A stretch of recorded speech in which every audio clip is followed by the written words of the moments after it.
Hey guys, Dale here, back with an infrequent episode of Blueprints. I think when I do a Blueprints episode that's Gravship related, I'll specifically call it whatever I ended up calling this on the title and thumbnail, but we'll do like Gravship Blueprints or something. We're going to review two plans that I made today for Battlestars from Battlestar Galactica. One will be a vanilla sized plan and fit within the vanilla parameters of a Gravship, and the other one's going to be modded, and it's going to be significantly larger. First things first, I'm going to introduce you guys to the mod that I use for my planning. I use Planning Extended. Draw colored plans for walls, doors, objects, use different shapes, areas, rectangles, crosses, cut, copy, paste your plans, undo, redo, load, and save your plans, and change the opacity and texture. I love this planning mod. I've been using it for a long time now. You've seen it in every single playthrough that I've had that it's been available. This is what I use. And here's a little screenshot of what it looks like in vanilla. It looks a little different because I use a different architecture menu. I use dubsmit menus or whatever, so you'll see that. But with this, I'm able to save plans. I'm able to export plans. And these plans that I'll show you today, I have actually loaded onto GitHub for you guys, along with instructions for how to import these plans into your game if you'd like to use any of these plans. So we have our modded Battlestar and we have our vanilla Battlestar, and then we have our little README down here on how to import the plans into your game. Make sure that you're using the extended planning mod, because I don't know how else you would get the plans used. Let's load up the vanilla Battlestar first. And so this is a 2000 by 2000 tile ship. We're using all the tiles. You can ignore the 2000 by 3500 here because I do have a mod for the modded Battlestar that we'll take a look at later.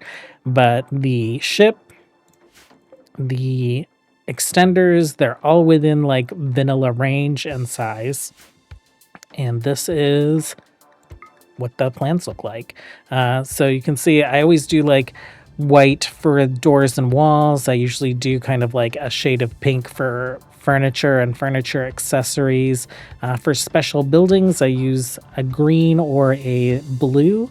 So the Gravship and the shield generators here. And if we take a look at the shield generators, you can see that it covers the areas that a Battlestar would be doing battle from. Usually they are kind of broadsiding, right? They're coming along with one side exposed and firing weapons from that side of the ship. And so that's kind of how we've set up the defenses on this ship. So let's start. I guess we'll start with the bottom and we'll just take a little tour through the ship. The ship has 40 hydroponics basins, and we could probably fit like 2 more in here on either side. Actually, maybe 3 more.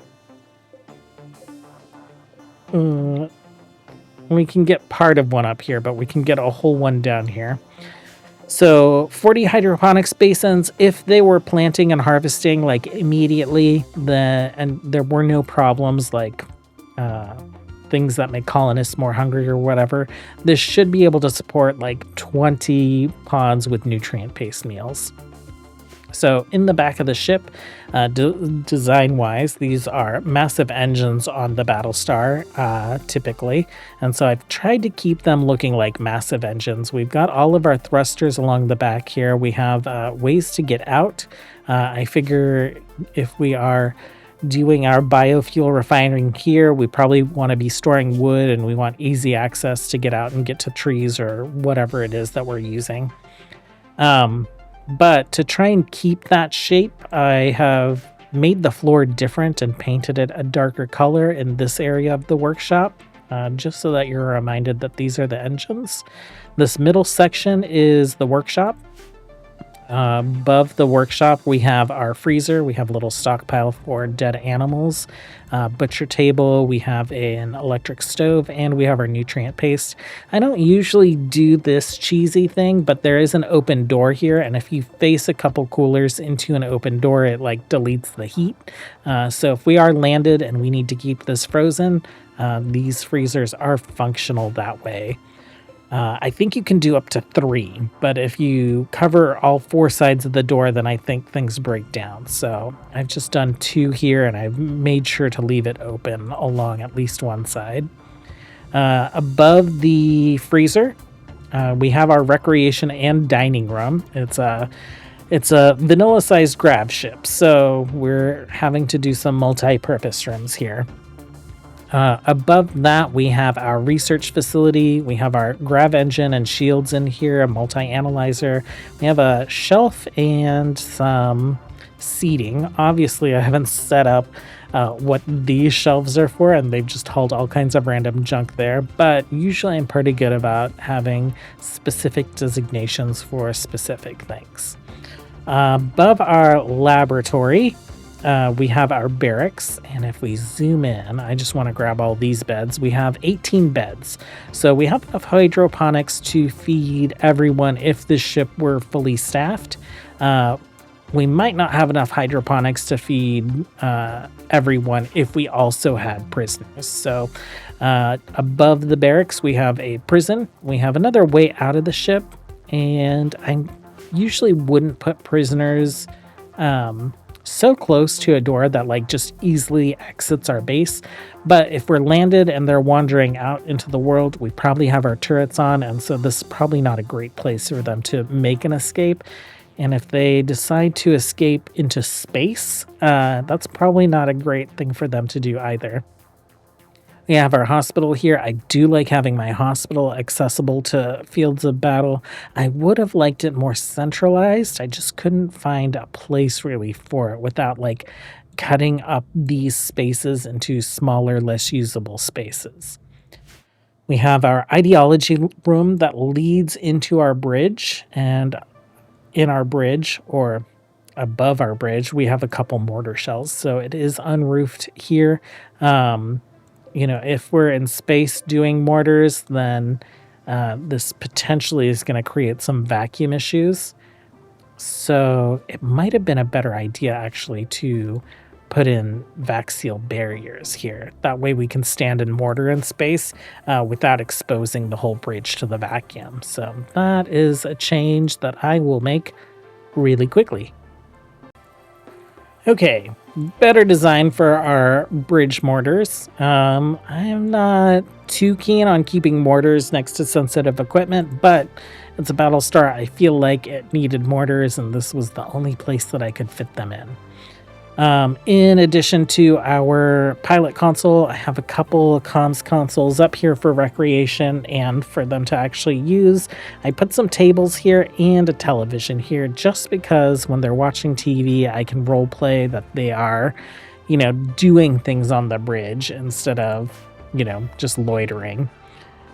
The thing that makes the Battlestar iconic is the extendable hangar bays, and so we have the hangar bays slightly extended. We can't go too far out because of our limitations, but the hangar bays are completely open to vacuum, so they are completely unroofed. We're able to put solar out here. We're able to put scanning facilities out here. We have a long-range mineral scanner as well as orbital scanner, and we have spots for actually launching shuttles, as these launch bays are intended for. I didn't paint this side. I did paint this side. Let's take a look at this side. In addition to all of the scanning things, we have a signal jammer here, and of course the ship would be broadsiding, so I put most of our defenses here along the sides of the Battlestar. We have a little power switch here so we can flick these on when we need to engage in combat. I think that's it for our little Battlestar. It's all vanilla buildings. We have how many solar panels? We're rocking 12 solar generators. We're rocking 14 chem fuel generators, and during the daytime we're a little excessive, right? So if I were gonna fly this myself and play with it, I'd probably keep the generators. I'd just turn off some of the generators until we found a good equilibrium on power generation during the day versus power drain at night. I'd probably want to just make sure that I keep the generators around it in case we installed a bunch of structures that required a lot of power, or if we needed to turn them on when we're turning our turrets on, right? So probably some fine-tuning opportunity there for sure. And then one more call out just on the design here. I have specifically like denoted some like warning orange colors around these areas. We have MAC barriers here, so this is where pawns would go to exit the vacuum sealed portion of the ship. There might be atmosphere that leaks into this room when we're on the planet or whatever, but there's not going to be atmosphere that like holds and is pumped into it regularly. So these, for all intents and purposes, will become vacuums if they aren't vacuums when you initially enter space. I also wanted to call out these walls specifically. You can see that they are steel walls instead of Gravship hull, and that is so that I could make sure that we got like, you know, the little rounding that happens around the middle of the Galactica, even with our hangar bays extended. But I didn't want the cornering, the edging to happen here. So this prevents it from doing a V shape on either side and maybe doing a weird shape here because we have that edge there. So we have just 4 walls in each of these struts that are potentially not vacuum safe.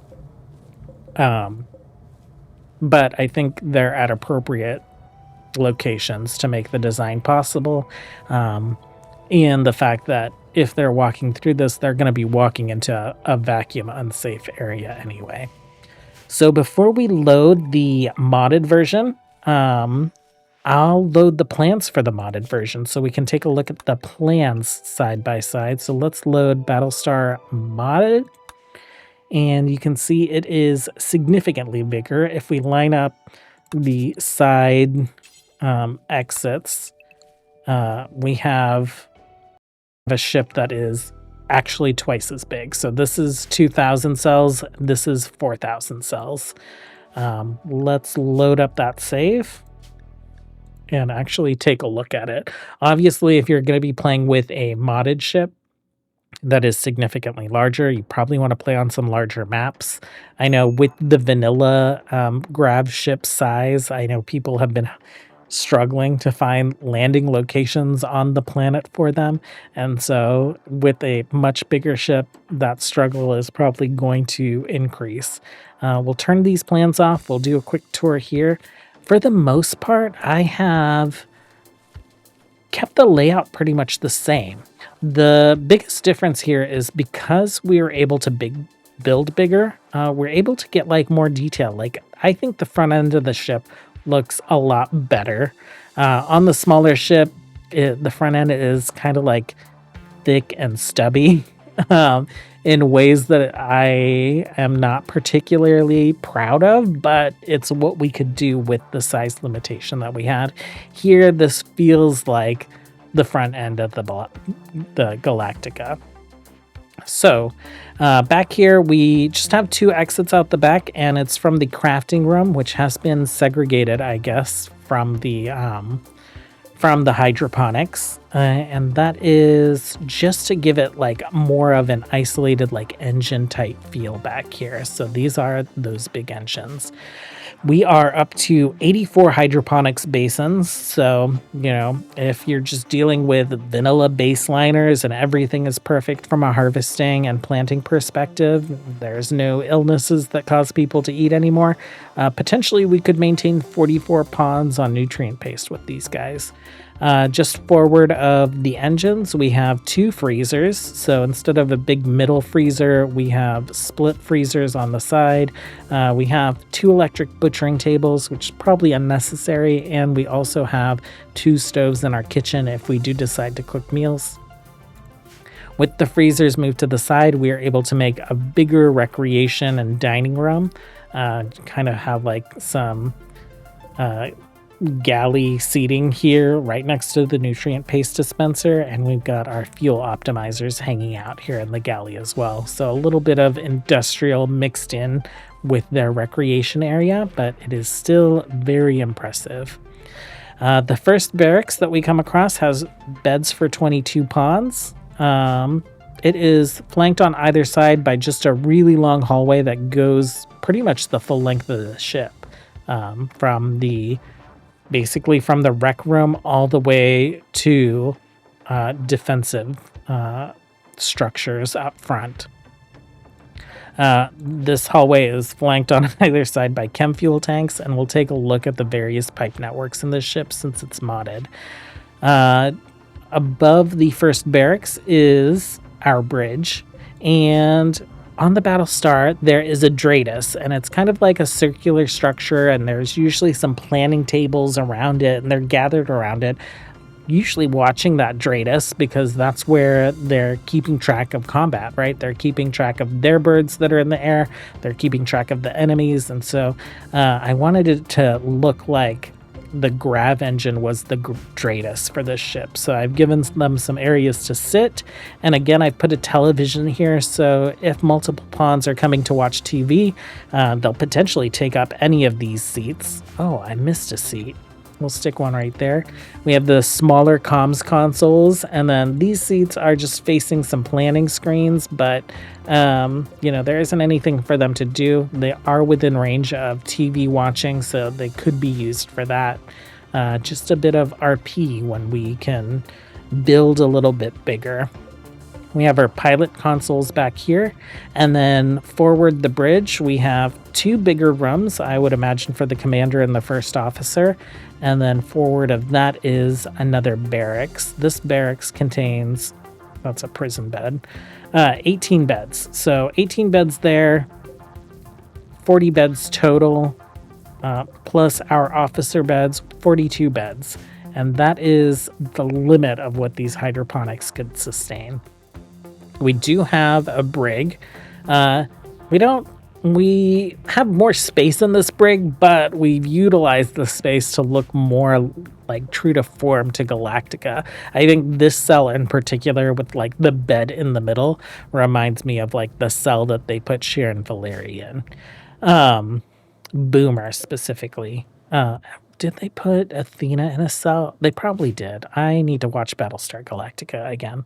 I've also put some nutrient paste taps up here because the forward end of the ship is so far away from the back end of the ship. I don't want them wandering forever to feed prisoners or feed people in the hospital. I think it would make sense to maybe stick some tables up here as well. We could stick some tables in this wider part of the hallway, and that way they aren't without a table. We have our research room here. I have put our AC control unit in the research room because we are doing 2 large air compressors.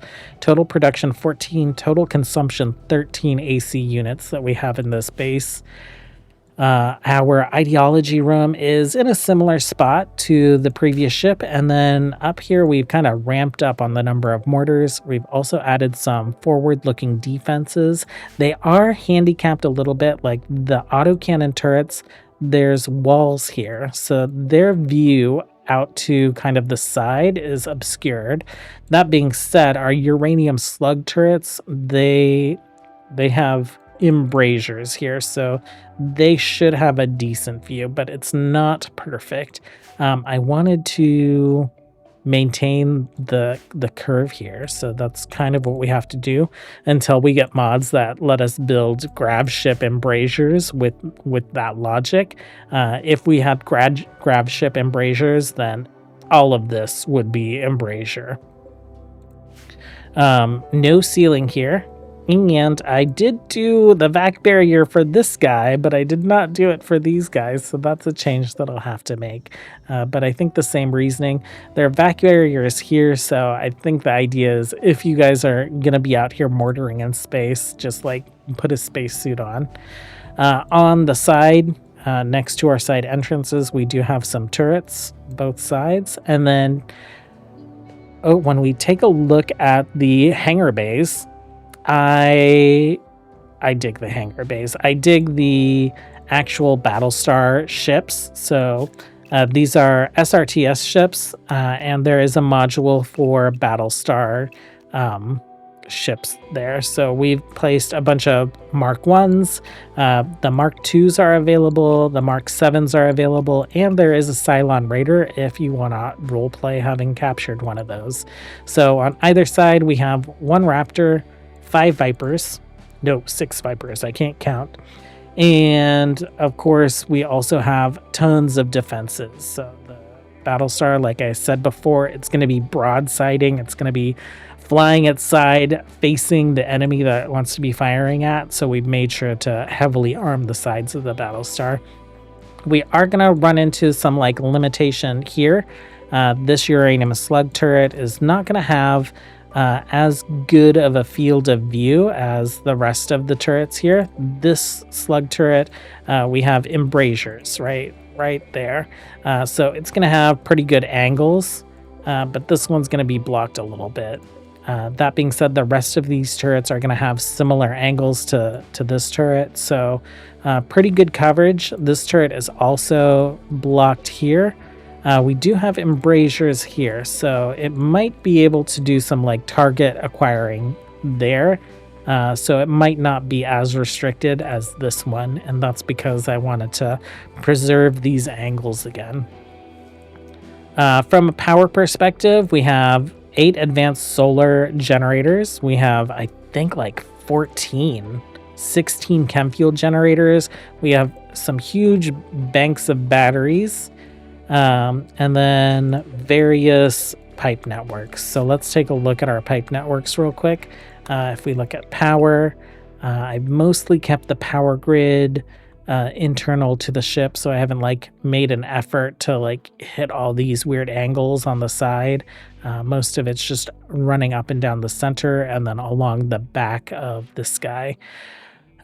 These turrets, I have not put in a switch for them, so it would be a grab all the turrets and hit reconnect to power them on.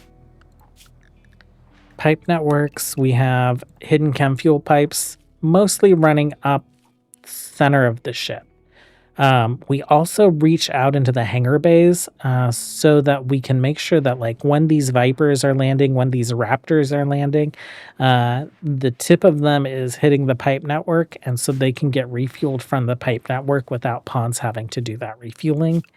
And then our last bit of pipe network is our nutrient paste, which starts at this grinder, runs up these sides just to our storage, and then of course hits each of the nutrient paste grinders that we have. We'll take one more look here at, I guess, the vanilla plans side by side.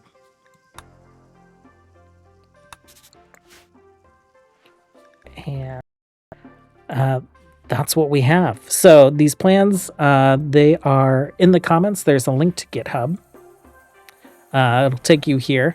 We have the BSG Battlestar modded plans. We have the BSG Battlestar vanilla plans, and we have a little README that tells you where you need to be inserting these plans in order to be able to load them in the planning tool. So happy building. Happy RimWorld playing. Let me know if you guys use any of these Battlestar plans. Let me know if you modified them. I'd love to see screenshots of changes that you guys have made. But I'll be posting more regular blueprint content based on some ships that I've already started planning, some ships that you guys have recommended, and I'm sure a bunch of ships that I haven't even thought of yet. Thanks for hanging out, you guys. As always, until next time, have a good one. Bye.